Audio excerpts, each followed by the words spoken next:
যদি একজন পবিত্র স্ত্রী পাও, খোদার কসম দুনিয়াটা জান্নাত হয়ে যাবে। যার ঘরে স্ত্রী ভালো তার ঘরই জান্নাত।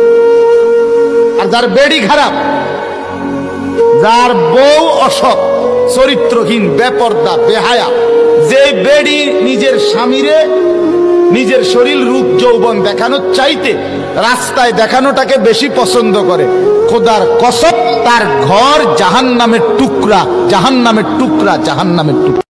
জুমার দিন একটা সূরা পড়তে হয়, সূরাটার নাম কি? জোরে বলেন। সূরা কাহাফ জুমার দিনে তেলাওয়াত করলে এক জুমা থেকে আরেক জুমা পর্যন্ত আপনার এই যে হায়াত, এটা ইমানে নূর দিয়ে আল্লাহ ভরে দিবেন ইনশাআল্লাহ। আর এই সূরা কাহাফ আপনাকে দাজ্জাল থেকে বাঁচাবে। কার থেকে বাঁচাবে? সূরা কাহাফের সাথে আল্লাহ রাসূল দাজ্জালকে সম্পৃক্ত করেছেন। সূরা কাহাফ ছাড়া অন্য কোনো সূরার কথা বলা হয়নি। সূরা কাহাফ আপনাকে দাজ্জাল থেকে বাঁচাবে ইনশাআল্লাহ।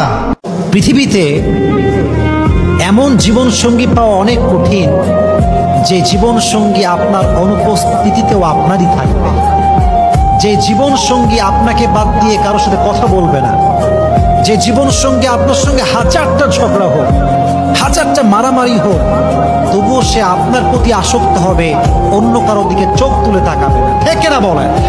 স্ত্রীকে ভালোবাসবেন, স্ত্রীর সাথে খুশ গল্প করবেন, ভালো মেজাজ দেখাবেন। বিশ্বনবী কোনোদিন বিবিদের সাথে খারাপ আচরণ করে নাই। বিশ্বনবীর চাইতে ভালো রান্না মক্কায় কেউ জানতো না, কিন্তু তারপরেও তিনি কোনোদিন বলেন আয়েশা তোমার রান্নাটা মজা হয় নাই। বলতেন তোমার রান্না বড়ই মজা, বড়ই চমৎকার। সুবহানাল্লাহ।